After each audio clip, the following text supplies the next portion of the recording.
Un tueur échappe à la justice. De toute ma carrière, j'avais rarement vu une scène de crime aussi propre. Il a tout emporté. L'enquête piétine jusqu'à ce que le tueur frappe à nouveau. Il m'avait choisi. Il avait tout prévu. Heureusement, grâce au progrès scientifique, la justice sera rendue. Quand on m'a donné son nom, j'en suis resté bouche bée. J'étais abasourdi. L'ADN a été la clé de cette affaire. Il nous a permis d'identifier le suspect et du même coup, de disculper quelqu'un d'autre.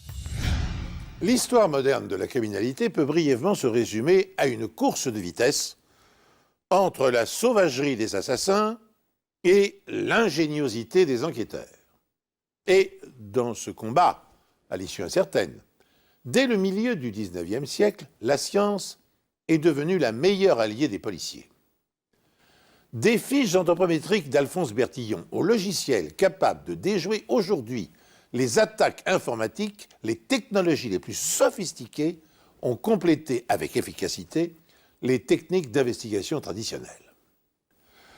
L'affaire que je vous invite à suivre maintenant en est la parfaite illustration.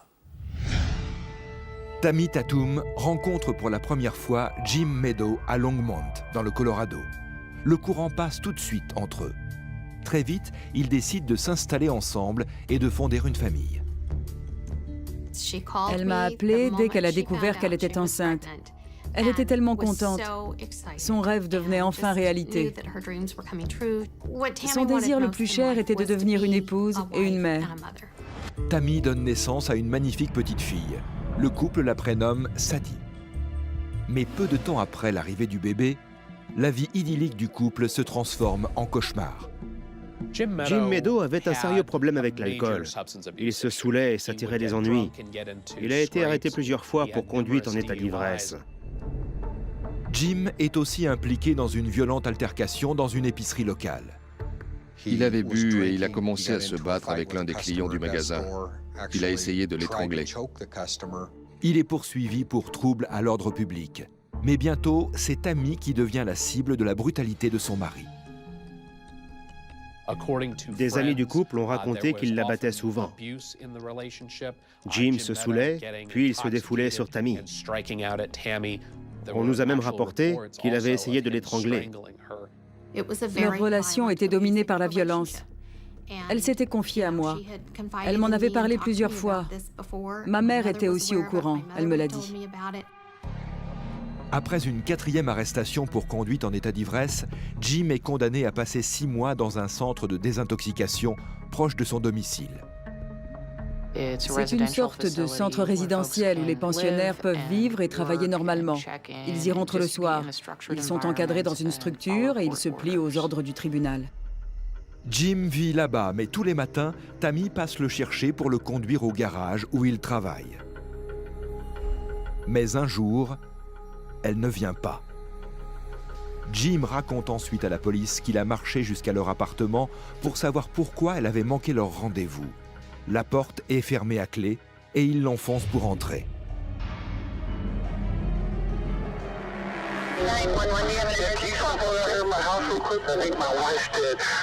Okay, calm down. Tell me what's happened. Stop there. The door is locked. The baby was caught.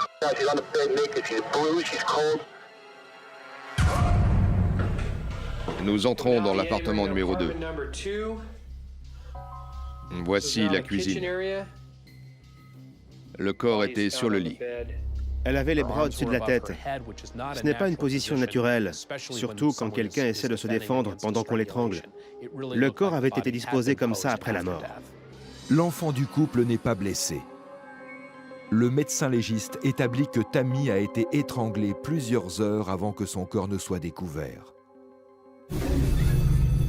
Pour les enquêteurs, le mobile du tueur ne fait aucun doute.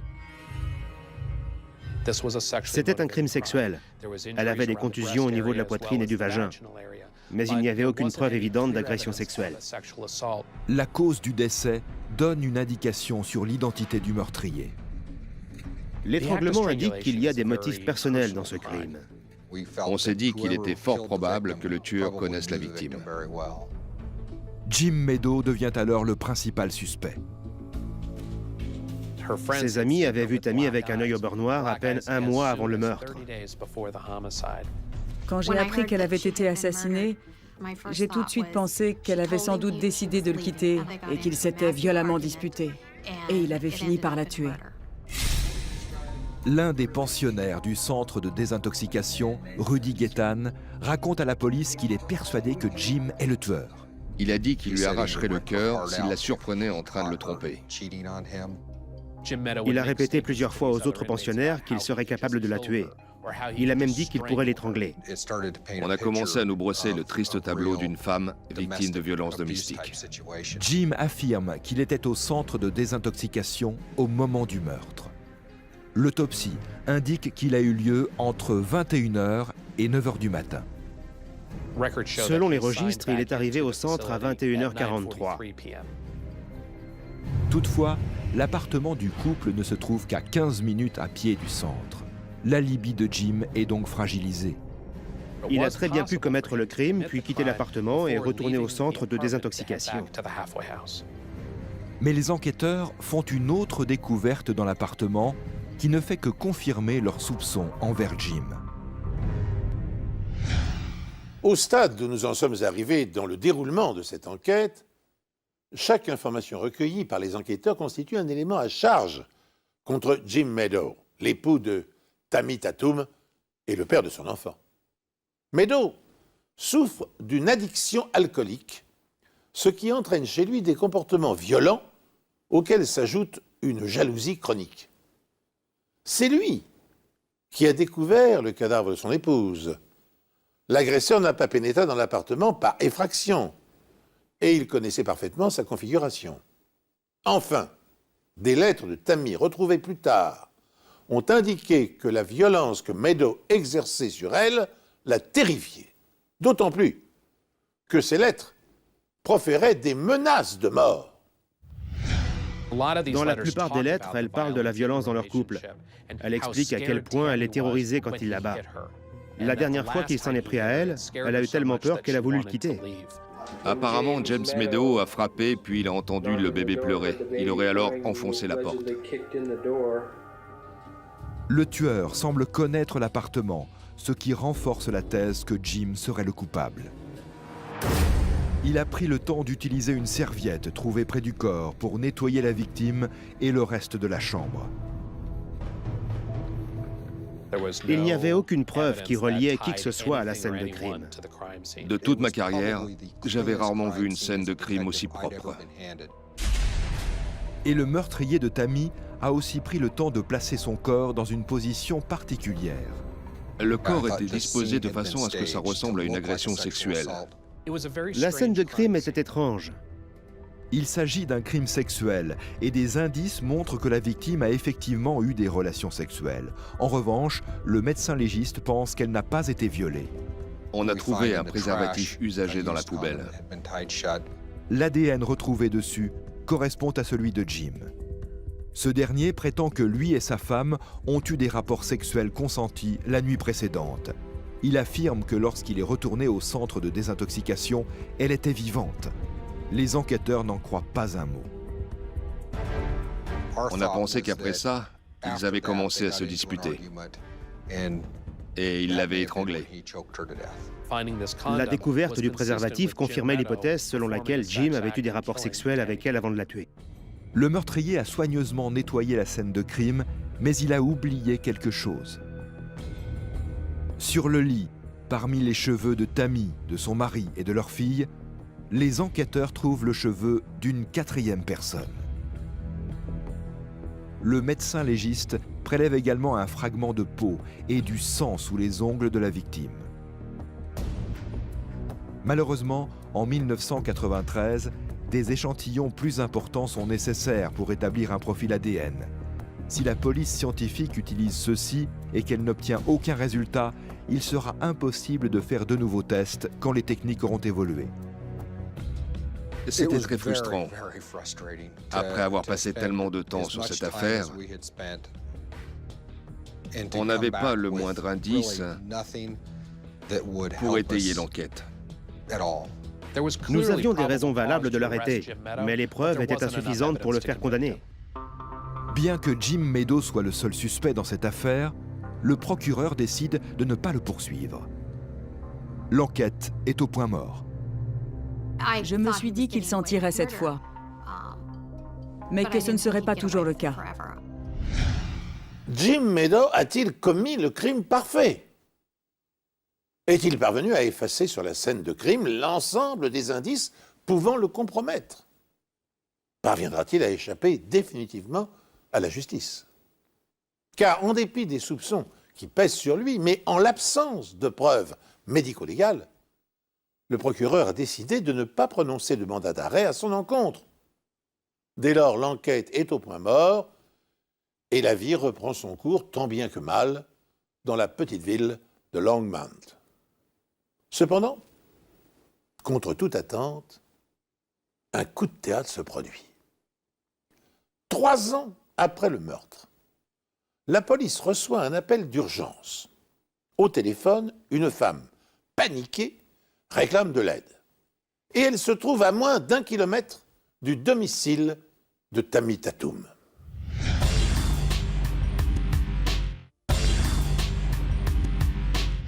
Il m'a dit « N'ouvre pas les yeux ou je te découpe ». Il était en train de mettre l'adhésif quand il a proféré ses menaces. Après ça, il a ajouté « Si tu fais du bruit, je te tue ». La victime s'appelle Renee Dulany. À un moment, j'ai décidé que la meilleure chose à faire était de le convaincre que je n'allais pas appeler la police. C'était ma seule chance de rester en vie. Le violeur de Renee passe beaucoup de temps dans son appartement pour s'assurer qu'il n'a laissé aucune preuve. Une fois qu'il a eu terminé, il a versé de l'eau sur moi. Ensuite, il a pris une serviette et il m'a essuyé. Il essayait réellement de tout nettoyer. Quand le violeur a quitté le domicile, il a tout emporté avec lui. Il a pris l'adhésif, le couteau, tous les objets qu'il avait apportés avec lui. Il y avait très peu d'indices à récupérer sur la scène. Pour les enquêteurs, son mode opératoire semble similaire à celui du meurtrier de Tammy Tatum. Est-il possible que les deux crimes soient liés?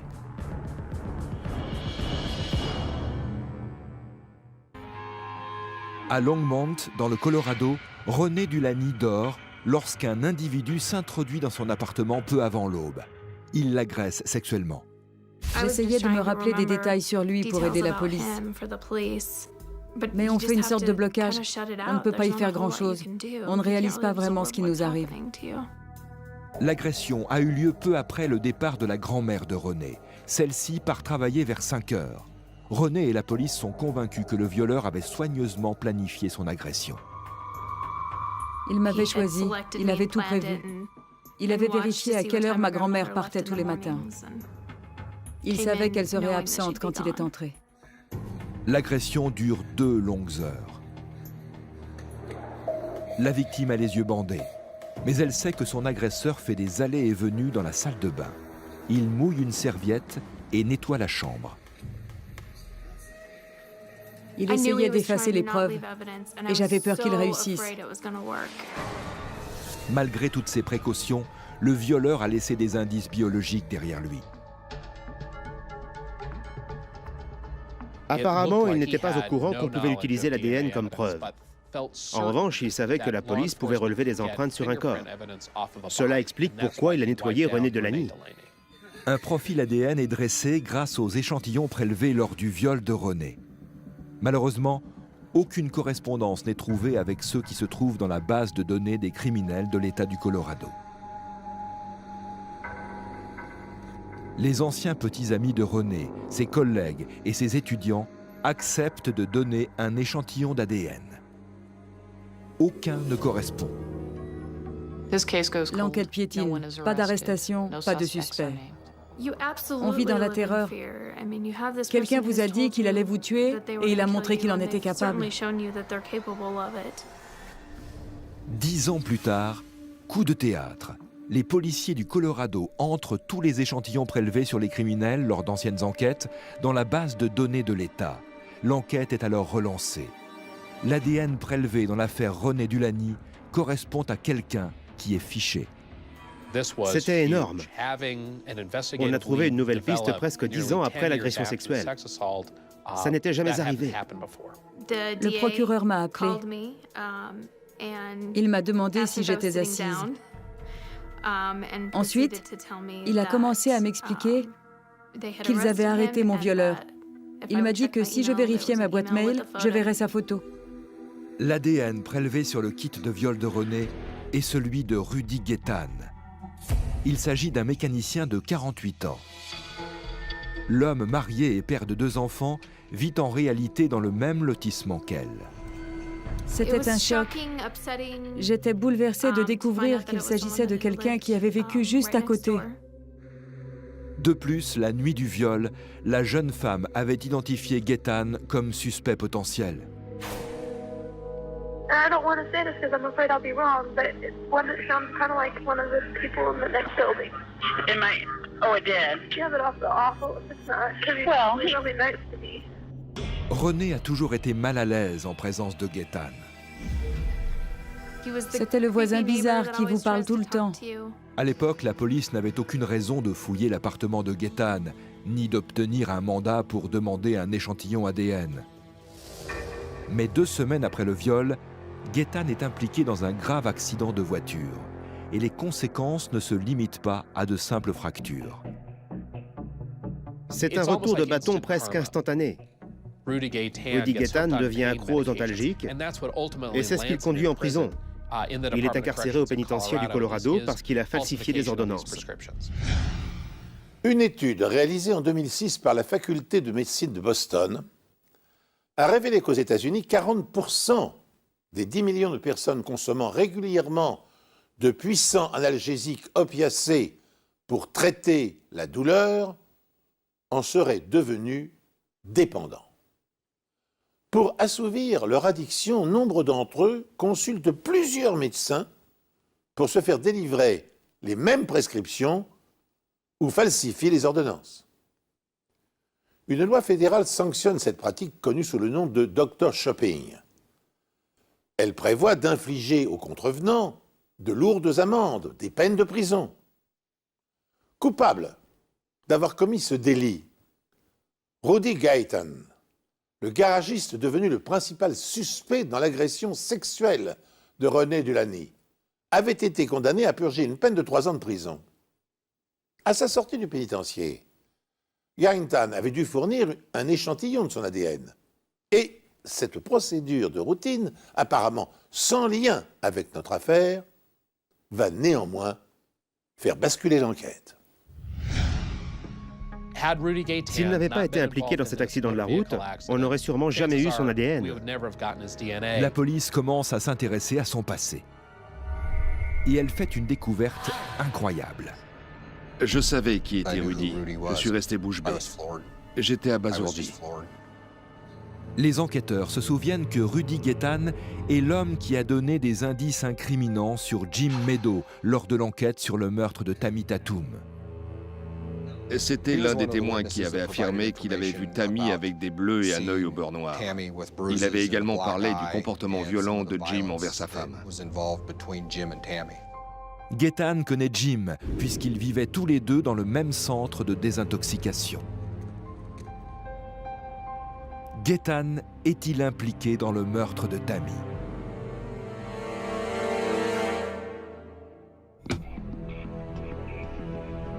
Dix ans après l'agression sexuelle de René Dulany, les tests ADN ont permis d'identifier le violeur comme étant Rudy Guettan.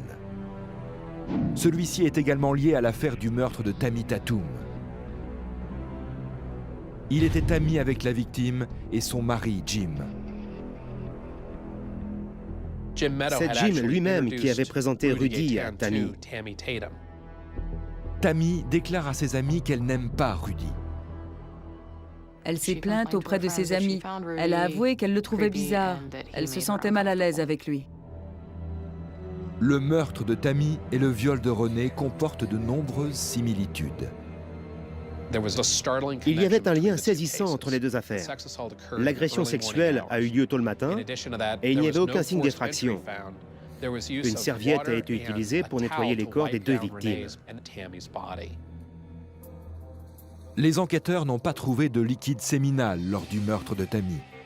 Toutefois, ils ont prélevé un cheveu avec la racine intacte.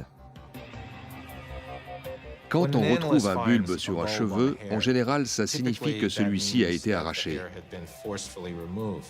Tammy ne s'est pas laissée faire. Elle s'est débattue parce que le bébé était dans la pièce. Son instinct de mère a surgi et elle a lutté pour protéger son enfant. En 1993, il était difficile d'extraire de l'ADN à partir de ce bulbe de cheveux. De nos jours, c'est désormais possible. Nous avons analysé l'ADN du cheveu et il correspondait à celui de Rudy Gaytan.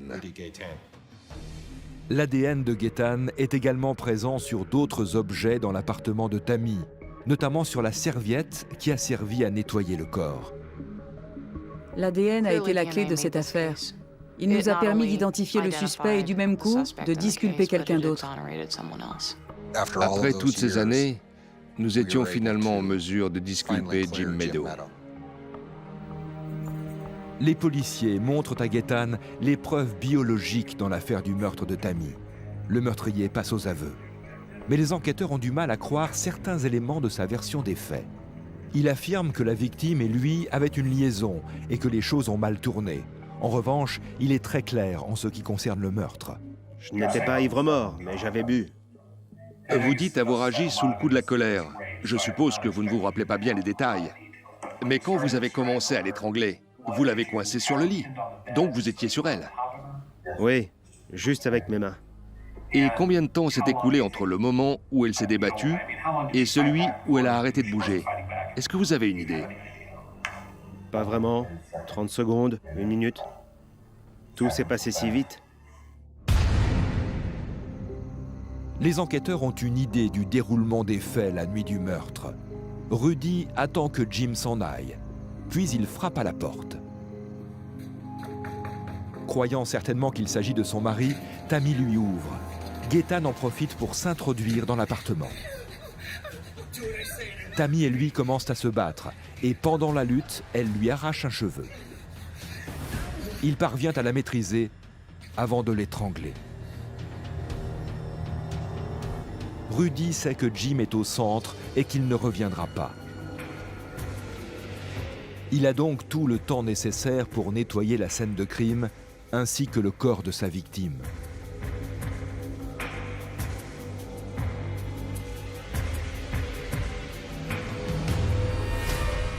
Trois ans plus tard, il agresse René Dulany. Malgré un nettoyage méticuleux de la scène de crime, il laisse des indices biologiques. Je ne pensais pas qu'il était capable de commettre un meurtre. Si j'avais agi différemment, je suis sûre qu'il m'aurait tuée.